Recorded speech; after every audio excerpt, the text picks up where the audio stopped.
So I want to welcome everybody to Psalm 70. After two long Psalms, it feels like a chance to breathe out with a short Psalm. And even before I describe it, I want to read it because, because there's a lot to be said about this little Psalm.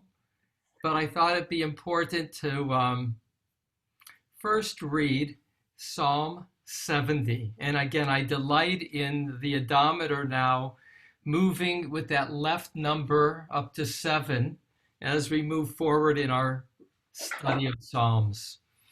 This one, I took a phrase, let them turn on their heels in shame. For the conductor, for David, for remembrance. God to save me, Adonai to help me, make haste. Let them be ashamed and abashed that seek my spirit. Let them be turned backward and brought to confusion that delight in my hurt. Let them turn on their heels in shame, those who say, hooray, hooray. Let all those be glad and happy in you, all who seek you, and let them say continually, God is great, lovers of your deliverance. But as for me, I am poor and needy. God, hasten to me. My help and my Redeemer are you. Adonai, do not delay. So some analysis. Do not delay, make haste is the frame of this psalm, with that same theme repeated as well in the middle of the psalm. In verse 6, hasten to me. So hasten, husha, repeated, and for emphasis, al ta'achar, do not delay. There is something about this psalm that conveys urgency, clearly with that as the theme. The King James Version entitles this song, Make Haste, O God, to Deliver Me. And the conciseness of the psalm conveys that quality of urgency. Now, these lines we've seen before, almost exactly the same, but not quite the same, when we studied Psalm 40. There, verses 14 to 18, was this psalm. And there's a difference of opinion which and how it came about, that they're different, that you get the same words with some subtle changes in the two. I shared with you that Robert Alter, that wonderful professor of literature at Berkeley who's done a translation of Tanakh, in his commentary to this psalm, says that he believes 70 came first, is very early, and he points to a word change, namely verse 4, one second.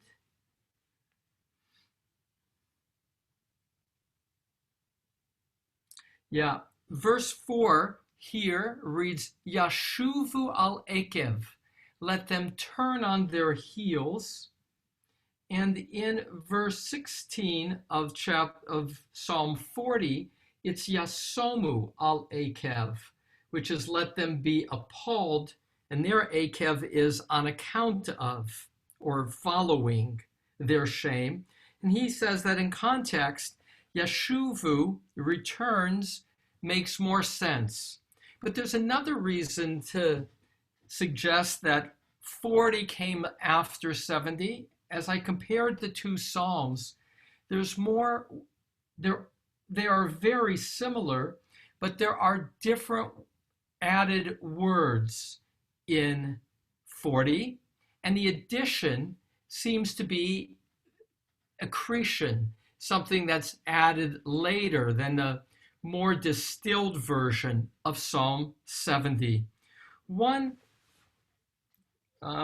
preacher that I saw as I scanned for commentaries to Psalm 70 said that he thought that Psalm 40 came first and then Psalm 70. That's these overlay of verses was like pulling out the chorus in terms of these 5 verses. And that's an opinion. And for the rabbis, there's another opinion, and that is, the rabbis classically look for what's the moment that evoked this psalm. The early medieval commentators, like Radak and Meiri, they said that 40 and 70 were written by King David on the run. His 2 major foes in his life was King Saul in his youth and Avshalom, his son, seeking the kingship in his last years. And they'd say they don't know which one. It's not until the 19th century when the Malbim, Meir Lebush ben Yechiel Michael Wisser, who was a prodigy who from Volnia, later became the rabbi of Bucharest, was offered to become the chief rabbi of New York City, but turned it down, stayed in Eastern Europe. He wrote a commentary, and he would say that Psalm 40 was written by a King David on the run from King Saul, and Psalm 70 is an elderly David on the run from his son. And as evidence, he points out that Psalm 71 in 2 places, verses 9 and 19, which we'll study on Tuesday, that Psalm 71 makes reference to an elderly King David and more. The key change between 40 and 70 are the names for God, so that in verse 40, God's name is Yud-He Vav-He, that name of a compassionate God. And in verse 70, there's more of a use of God's name as Elohim, the God of judgment. And so the commentators will say regarding verse 70, that is a God judging David after the scandal of Bathsheba. And so in Psalm 40, it's the merciful God, it's a young David. Verse 70, it's more complicated. Though we'll see there's a back and forth. Well, let's see right now. You see in verse 2, there's Elohim, God, and there is Adonai, Yud-He Vav-He. And they would say, God, judge me, save me. Adonai, help me. So that there's a sense of a plea. In some, we don't know which of the 2 came first, 40 or 70. In some, we don't know when this psalm was written. But there's some interesting poetic devices used in this psalm. First, again, because it's shorter, I can point out little things. For remembrance, lahaskir, in the opening, is only used in one other psalm. That's in Psalm 38. It's not clear what it means. Robert Alter translates it as to call to mind. Adin Steinsaltz translates it as for God to remember. There's some sense of evoking God's presence or God's memory. Why only in this psalm? Psalm 38 dealt with David in great physical strain and illness, and that's the other place. What they have in common, Psalm 70 and 38, is distress. Of course, that's not uncommon in Psalms. Verse 3, let them be ashamed and abashed. There's an expression in Yiddish when they want to say it's a shanda and a cherpa. I don't know if you know that Yiddish expression, a shanda and a cherpa. Shanda is an embarrassment, and the cherpa is related to the word here, yachperu. They should be abashed. Another word for ashamed. Mivakshe nafshi, those who seek out my spirit. And again, we don't know who these enemies are and why they're pursuing this speaker. And here we get that word yasugu achor, let them be turned back or backward. V'yikalmu, brought to confusion, chafetze ra'ati, who seek my evil, who seek my hurt. And here's the first thing to point out, and that is there are 3 words that get repeated and used in different ways. So in verse 3, there is this word achor, go back, right? Let them be turned backward. And that's in reference to one's enemies. In verse 6, the last word, the same root of going backwards, is don't go backwards, which means do not delay. And here it's in reference to God. So the same word, there'll be 3 such words in this short psalm that are kind of used with the same root. One to refer to the enemy, the same word used to refer to God. Here's another example. Verse 4. Let them turn on their heels in shame, those who say, hooray, hooray. Now, those who say, ha'omrim, is matched in the next word with v'yomru tamid. The faithful, they say continually, God is great. So say in verses 4 and 5, the same word, are flipped. It's a contrast between what one's enemies say and what the righteous say. And there's a third, just to emphasize that this is one of the poetic devices, and that's the word to seek. Here in verse 3, those who seek my spirit. So this is a description of enemies. They seek my spirit. And in verse 6, the same word of verse 5, those who seek, all who seek you, God. So again, that's a description of the righteous. So in this very short psalm, these 5 verses, you have 3 examples of the same word used to describe the bad guys and the good guys. I always like to count out. I don't know if this is the intention of the Psalter, but it's something that, as you've seen, it's kind of been a habit of mine to count out what's the middle word of a psalm, as if that's the bullseye.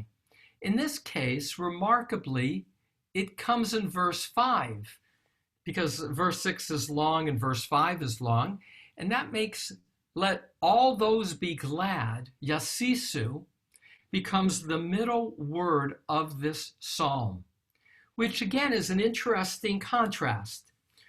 This is a psalm of feeling urgency. God, make haste to save me in order that I shall be glad. The middle word, the bullseye, the goal of this psalm is to rejoice. The middle word, yasisu.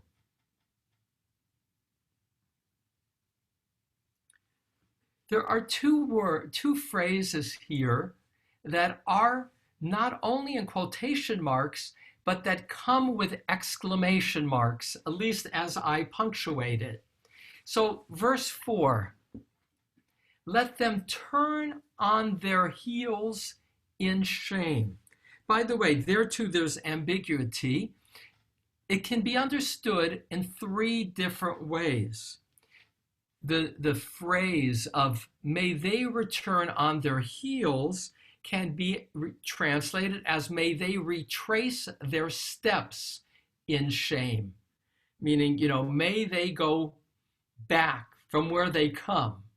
It can also be turn on one's heels, means, which is kind of like it because it's our colloquial, to turn on their heels means to suddenly turn, right? You turn on their heels, and may they do so in shame. And the third way to understand that opening phrase of verse 4 is may they turn back because of their shame. So here, those people who should be ashamed of themselves, that's verse 3 and 4. Whoever is this person tormenting the speaker, he says, and we don't know why, they should be ashamed of themselves. That's the word that gets repeated in 3 and in 4. And then this characterizes them. Who are those people that should be ashamed of themselves? They say, ha'ach, ha'ach. We've seen that word before, ha'ach. And I just pause to talk about ha'ach, ha'ach. 1 second.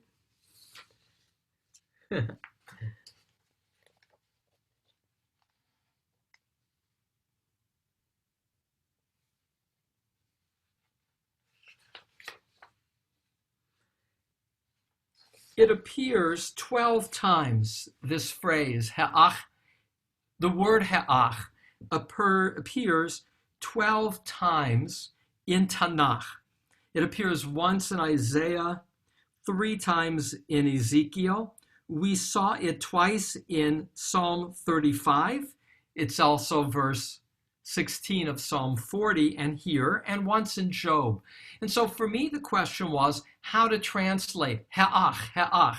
Clearly, it's an expression.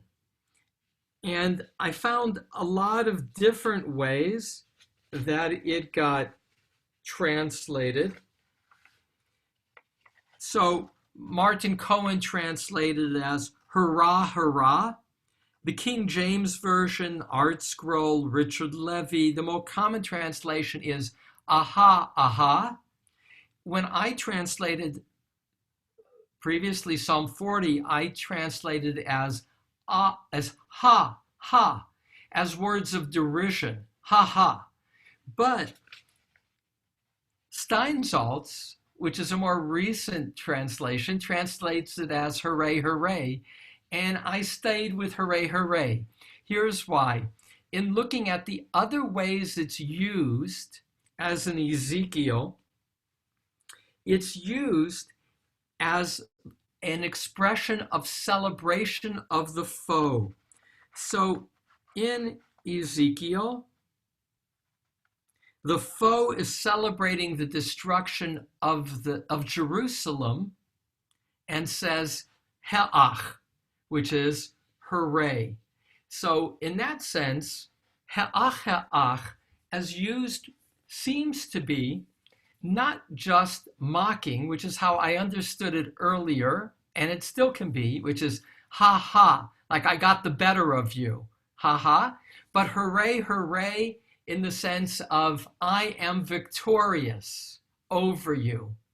And they say that as describing what they should be ashamed of, that sense of seeking with joy to torment or to destroy. Here's the other quote that's worthy of unpacking a little, and that is, what do the righteous say in contrast to what the wicked say? The wicked say, hooray, hooray, for their victories. They are the arrogant. The righteous say, Yigdal Elohim, which I translate here as God is great. Now again, it's just 2 words, Yigdal and Elohim. Let me show you how many different ways that gets translated, though of course they're quite similar. So Steinsaltz, may God be magnified. JPS, extolled by God. Benjamin Siegel, God be exalted. Martin Cohen, God be great. But as we know from the perfect, this is the perfect tense. That's either future or present. It can either be God be great or God is great. And I chose today to translate it as Yigdal Elohim, God is great. And I do in part as a, yesterday we talked about Christianity. And today what came to mind all the more, and this is a last minute rewriting from God be magnified, which sounds like the Kaddish, Yitgadal v'Yitgadash, may God's name be magnified. To God is great is that when the Muzanin calls everybody to prayer, and if you've had the privilege in Jerusalem, elsewhere in Israel, to hear the Muzanin calling people to prayer, what the Muzanin chants primarily is Allahu Akbar, God, He is great. So here, what do the righteous say? Yigdal Elohim, God is great. And in that sense, I like that there's a resonance to how this psalm, yesterday we talked about how the psalm would be a sacred text for both Christians and Jews, and how each would find ways to understand the context for verses. In this case, Yigdal Elohim, God is great, will have an echo moving forward to that other monotheistic religion, that of Islam. A closing word that this short psalm evokes for me, and that is the question, what does the psalmist really want? Does the psalmist really think that God is going to intervene and bring about a miracle? When the psalmist says, God save me, Adonai help me, make haste, is he literally asking for an intervention? Which raises for me the question, what is the nature of psalms, or more specifically, what is the nature of prayer? For this short psalm is a short prayer. And what is prayer?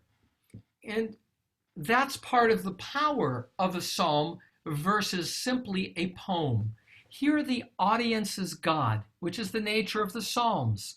It's a conversation with God, a short poem for God that comes out of an immediate moment, even if we don't know that moment.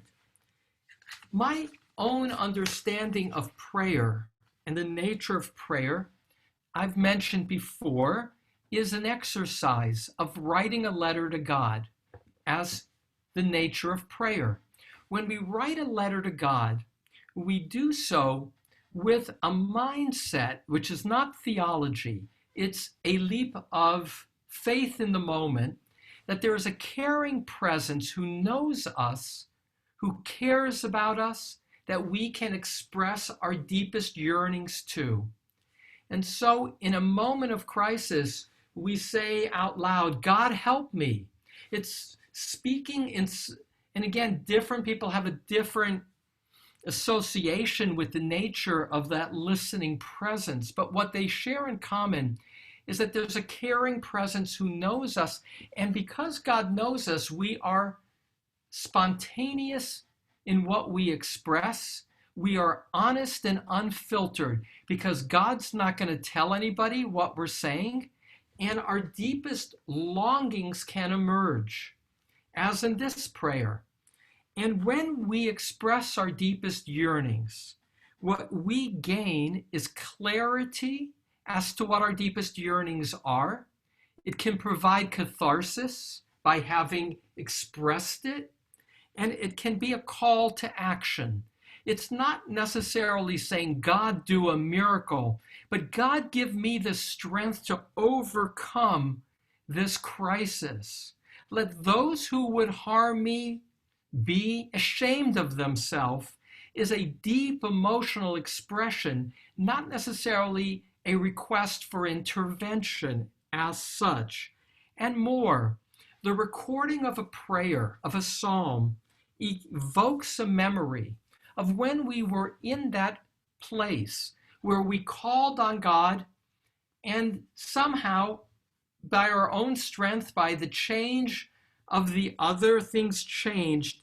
Prayer also serves the purpose to evoke a memory of a former moment of turning to God, which offers hope, wisdom, and reassurance. That's faith. Faith is to be faithful. One last comment, and that is the other hinge. I pointed out in verse 5 the first word, yasisu, let those who are glad, as the middle word. But the turning point of this psalm, the middle verse is verse 4, and here too there is an ambiguity that's profound. Yashuvu, which again is the word that does not appear in verse 40, in Psalm 40, but here, Yashuvu, let them, literally means return. It's like the word we use at high holidays, teshuvah, to turn back to the path, to repent, to atone. Yashuvu, let them turn, could either be understood physically, in terms of turning on their heels, but akev, which is more, can mean not only a heel, but it can be the aftermath. Let them turn in the aftermath of their shame, meaning let them change their ways. Those who celebrated my downfall as if it had already occurred, let them repent. And so the ambiguity of verse 4 is that one word in terms of what is it that this psalmist seeks. He seeks shuvah. He seeks either them turning physically away from him or turning away from how they had acted in the past. Both are possible. And that's the last thing to say about the power of these poems, is that the nature of poems is a clear message and yet ambiguity. The message is many possibilities simultaneously expressed. Clearly, when one is feeling harassed by those who would shame us, we both want them to go away and we want them to change, and we seesaw which we want more. Here, there is urgency. A short psalm, a short call to God that is represented in terms of make haste by limited number of words. With that as our presentation, I now to open the screen. I always like seeing the number 18 for studying a psalm, a good number of screens. For reactions or thoughts about this psalm, let them turn on their heels in shame. Alex, go ahead. You got to unmute, Alex. Okay. I love the words heach, heach. I never came across them before. Yeah. It sounds like a crow. It sounds like they're crowing. Yeah, Heach. But, because of the guttural, which we don't have in English, heach. As I say it, and I thank you, Alex, for evoking me to say it, there's also this sense of heach. There's something, again, guttural as visceral. Mm-hmm. And, but what the visceral piece is not clear. It's not, if you will, but what is clear is we do have these omnopoetic, back to you being aware of the sound of it, ha'ach, like aha, aha, or hooray, hooray, are expressions that are sounds that are evocative as a sound. And that's embodied in this exclamation of those who are the enemy, who say it with this quality either of delight or of mockery. And earlier, as I say, even the first time I went through this psalm, I translated as ha ha, which is kind of a mockery sound in our contemporary. But because it's two syllables in Hebrew, ha'ach, ha'ach, that's why a lot of the translators do aha, aha, or in my case, hooray, hooray. Mm-hmm. So a riff on ha'ach. Other reactions? Go ahead, Hal. I wanted to say something about the placement of this Psalm 70 next to 69. 69, which is very universal and panoramic and even violent, whereas this one is very personal. And notice as I noticed the repetition of the pronouns, me, me, me, me, and you. Yeah. The real connection, private connection between the speaker and God. Thank you for saying that, Hal. There is such a commentary as well, because the rabbis, classic commentators, try to understand the flow of the Psalms and find placement as relevant. And exactly as you're pointing out, Hal, yesterday with Psalm 69, there was a national dimension where you're asking God to bring about peace in the world. There's this national and even global quality. And as you say, this one's very personal, particularly in verse 6, but as for me. So he talks about them and the righteous, and then he turns to himself in verse 6, va'ani, as for me. And the link is, they say that when he finished, the poet, the speaker, finished Psalm 69, he then had permission to now address himself. Like you're a messenger, you deliver the messenger on behalf of the larger, and then you can say, while I have you for a moment, I have a personal thing to mention to you. So I thank you for evoking that comment, classic comment, of the link between 69 and 70. Other things that this psalm evoked? Anybody? Let me see, I got two screens. So,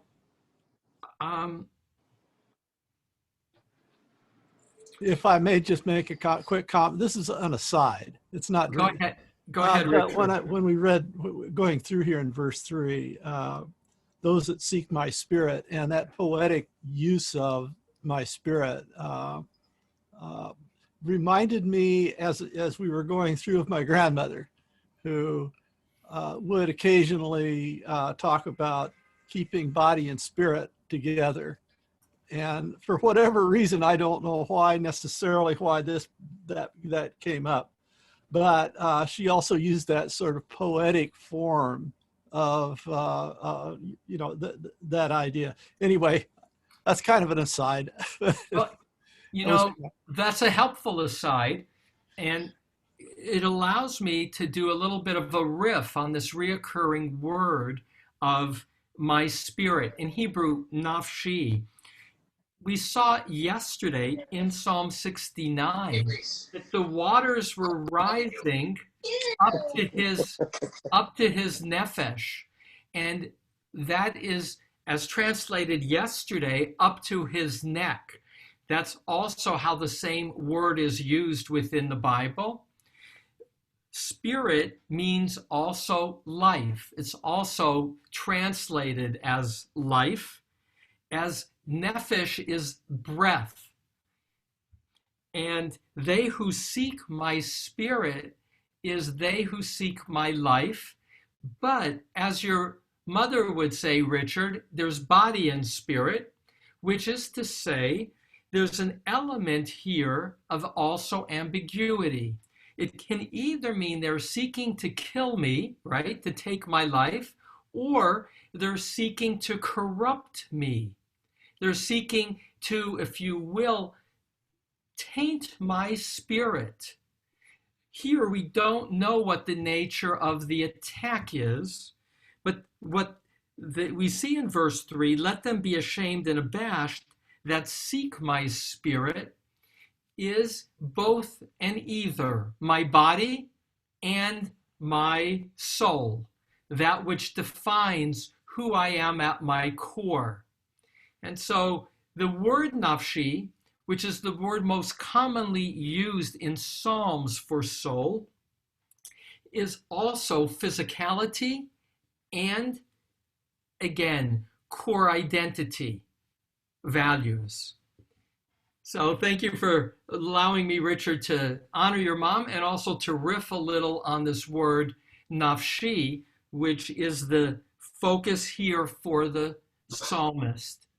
All right, one last comment if there is, and if not, I'll pull it together. I don't see any hands, so let me pull it together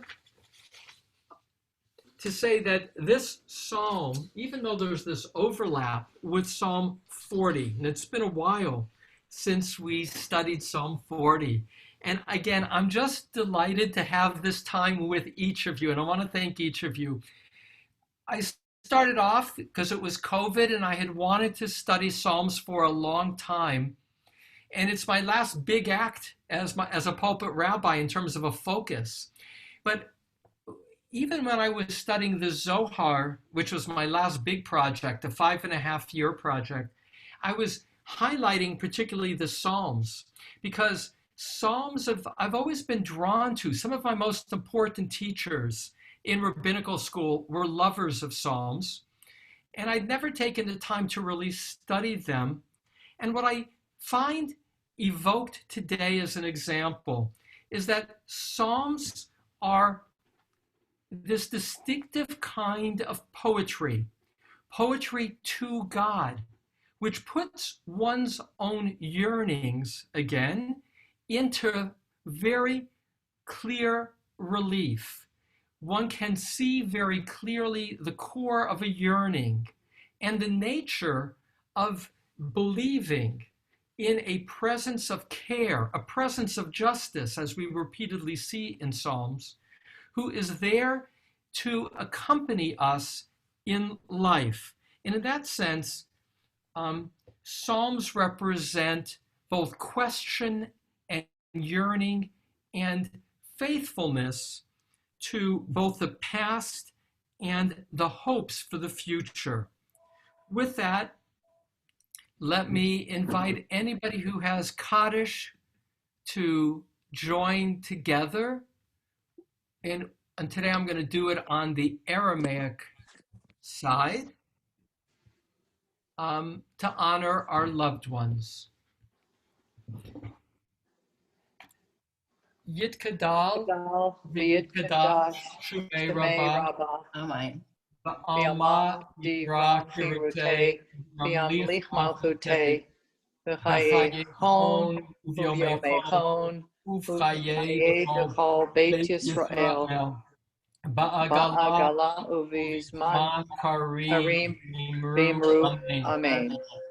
Yehi Shmei Rabbah Mevorach Le'olam B'nei Omaya Yitbarach V'yishtabach V'yitpa'ar V'yitroman V'yitnaseh V'yitadar V'yitaleh V'yitalal Shemei Kusha Berichu Le'ela Mincha Birchata V'shirata Tushbechata V'nechamata Damiran Yoma V'imru Amen.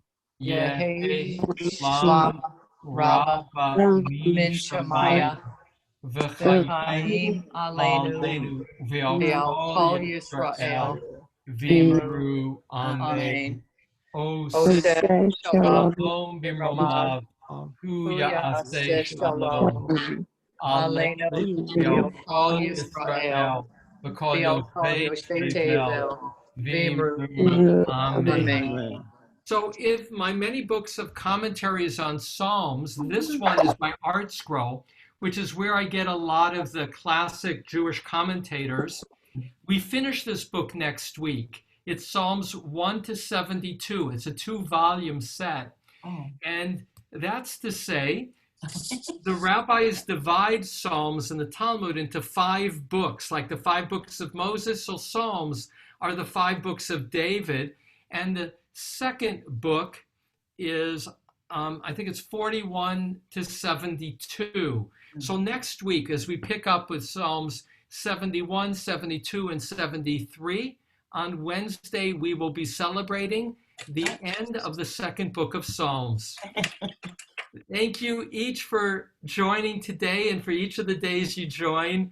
I wish you all a Shabbat Shalom and a good day. Be well.